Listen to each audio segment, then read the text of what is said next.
So yeah, I was going to talk about the challenges involved in one of the jobs we've done was at the Harrods temporary roof. Obviously, biggest problem was the public trying to shut off one of the busiest. I came out on that Saturday, didn't I? You come out on the Saturday, and I think we actually turned it into night shifts to try and avoid, obviously, the people, the pedestrians and stuff.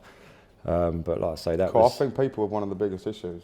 Yeah, they are 100%. They are, because you can put barriers up and they're so narrow-minded, they just walk straight through you. The amount of times you've seen put even like red barrier tape and people are ducking underneath it. They're trying to move a barrier just to try and get on their same path. Yeah, it's like say we're not doing it for fun. Stupidity of people is like quite unique in certain places, but always remember, like, you always get the nice people. I remember working on certain jobs where you're getting the old girl come out and walking down the road with the cups of teas and the biscuits and stuff. I remember that one in Haringey. But like I say, I think biggest thing for me, obviously, when it comes to working around public, is that's got to be the key thing, because it's one accident, it's one thing that comes down and that can shut the in a way, it's down. Different if something happens to your own team. It's different if it happens to the public. It's a lot more sort of dangerous. So yeah, definitely.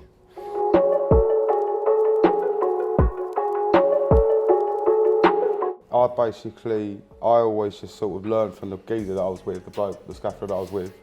But I remember doing my part one, and I came out of the college, and I thought that was it. I thought I've done. I'm a scaffolder now. That's it. You can jump straight up. And you know I used to be a bit sort of confident and a bit too confident in some situations, and I sort of take on jobs that I'll do that. It's fine. I got my ticket. I'm qualified. But obviously you're not. You're still learning. You're still learning through it all. That's it. It didn't take me until probably now, the point I'm at now, to then sort of realise that until you're ready, you're ready, but you're not. No. You got to wait and do your time. I found the same thing when I was sort of probably labouring for a couple of years before I went to college and got my tickets, but I was always keen to get up there and do it as well as the lads that I was working with, and always try, make my impression to people that I can do it just as well as they can. Obviously the training, in the years that come down now, when I look back at it, and I'll bring my trainees in with me, I tell them, your job is to actually become better than me. Yeah, that's do you know what I mean? Yeah, so when I could bring them in to be me and more sort of thing. Yeah, you model yourself on how I'm going to tell you how to do it.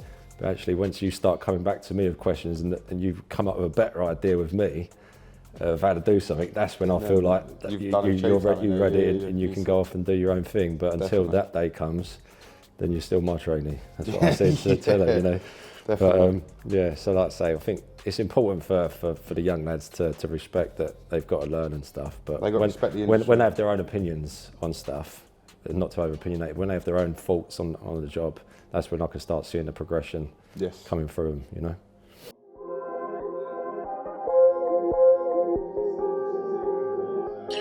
So I think I could see myself going into like a supervisory role in a few years' time. I reckon it's something that I want to get involved in.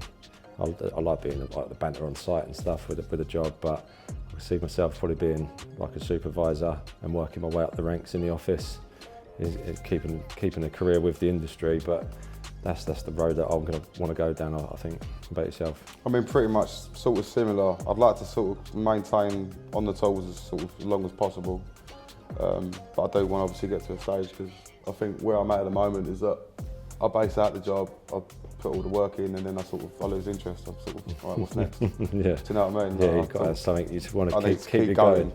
Keep going sort of thing. So definitely we're going to the manager role. I can do the supervising, help people out, set them up on the jobs, things like that. And then just keep progressing. Yeah, good. All the way through the office.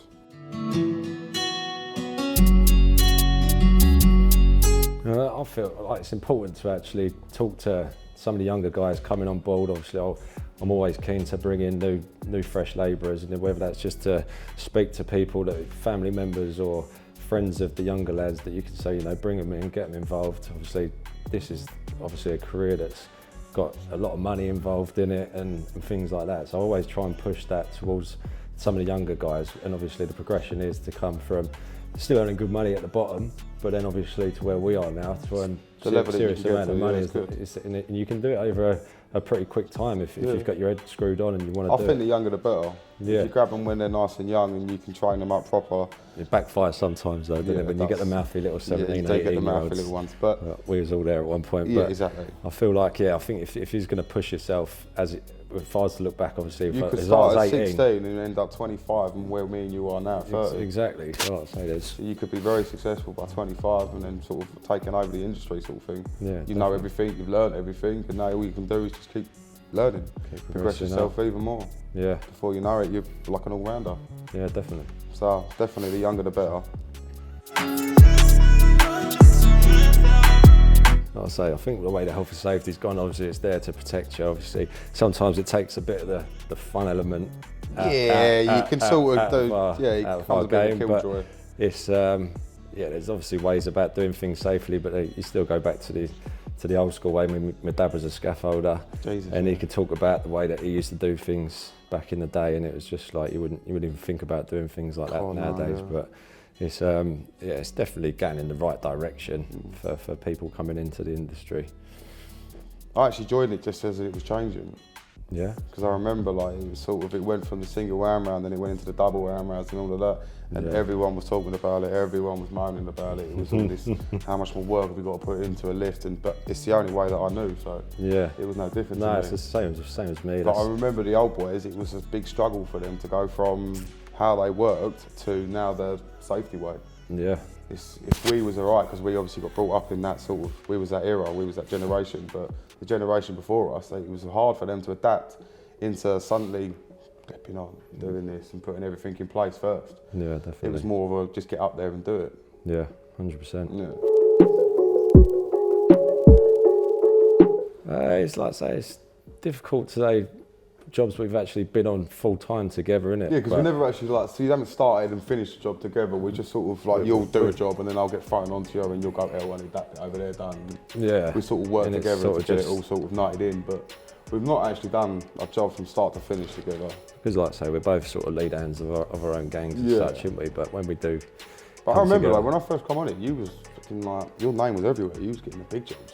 I wasn't getting those jobs. I was only getting little houses, learning me trade. You was freaking smashing up big lumps.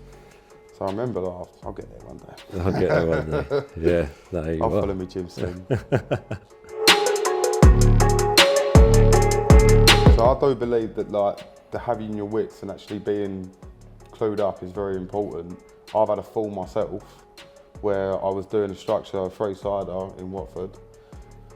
Cantilever the beams out, you go the beams over the top. And we had this basically this flat roof where I was working on it. It was all perfectly safe. I had a hammer gun all the way around it and everything was fine.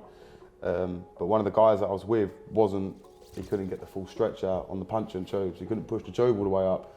So I sort of noticed it. I'm falling behind under pressure. The time's going on. It's 2 o'clock. I've still got this whole back to do.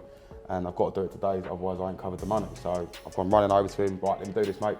Pushed it straight up. I've gone all the way back to where I was, but my head's up. I'm not looking down. So as I've stepped off and completely and utterly fell straight and flat on my face. But that was me just rushing and not thinking. Yeah. So it's a very, very dangerous game. I think obviously I've been involved with a guy that fell from a scaffold, similar sort of thing. He sort of thought he had a handrail there for his punching and missed it and fell onto the train tracks. But like I say, I think ultimately, if I just think to myself, nothing can be done. My feet ain't going nowhere. No, if it can't be done safely, then obviously there's going to be different ways about going around it now, and that's the leaps and bounds that I've seen the industry sort of carry us on. Yeah, one thing I've noticed as well, there's nothing that you can't, so there's no height or no place that you can't get to safely. No. You can build a scaffold in any way, any shape or any form to get you there safely. Exactly. So there's no way you should ever be at risk.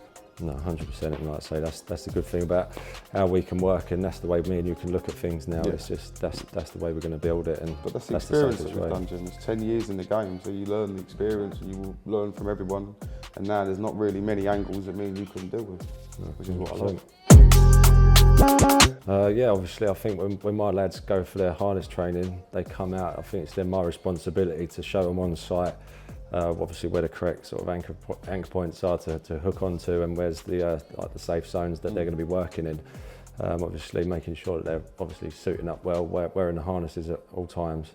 I think if everyone thinks like that, then there's going to be no issues. Obviously, we do Yeah. have rescue plans that we all have to agree to how we're going to rescue people if there is such a thing as a fall on the job. But I think if everyone's on the same page of how they're going to be wearing their PPE and working towards that safe way, then, like I say, I don't feel like there's issues that we can't override, you know. So Yeah, I mean, I feel safe with an harness on, so yeah, definitely 100%. Yeah, makes you feel much more comfortable knowing that you've got it wrapped around you and you're ready to clip on at any point that you need to. So Yeah. I've noticed a massive difference in the firm, as in when we hired more management and got into the health and safety side of it. It's definitely changed how Embassy run their show now. Yeah, definitely. You definitely get more advice. You feel like you've got much more sort of assistance and help. If there's any problems that I come across, I've only got to make a couple of phone calls to either Seb or somebody else in the management, and before I know it, I've got people coming up to me and having a look at the problems and solving the problems. That's the thing, because like I say, there's every job you go to, something's always going to be a little bit different, and if there's certain things that you come across that you know yourself you might need to have that bit of extra advice, then obviously we've got sort of Seb on board now that we can actually directly call, and if need be, they'll be coming out on site and we can go through things. Yes. And obviously make things safer for us and the public. Yeah.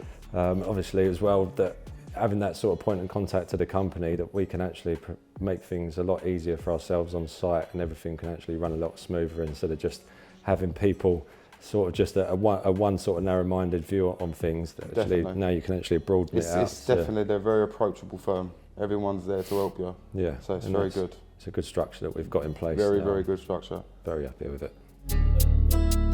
We probably speak to each other 5-6 times a week, Yeah. just over the phone, don't we? Yeah. Just to check in, make sure everything's going all right See with if each you're other's happy, jobs. if you're and- not happy. Yeah. And we can always try and just G each other up, and we'll always sort of just be on that sort of close personal Yeah, definitely. experience, won't we? Yeah. And- It's like a sort of a boost. It boosts your morale, boosts me up. Yeah. If I'm having a terrible day and I'm stuck in loads of traffic and I ring Jim up and everything's all flat, Jim will just give me a go on, lad, you'll be all right, get involved in it, and then I feel a lot better. So And obviously for certain things as well, I can ring you up with jobs for advice, and vice versa. We sort of have that chat about work, and then we go outside of work as well, don't we? yeah, So we just, it's good. it's nice to have that sort of people in the company that you can Actually have relate like to, good and friendship with, and Yeah.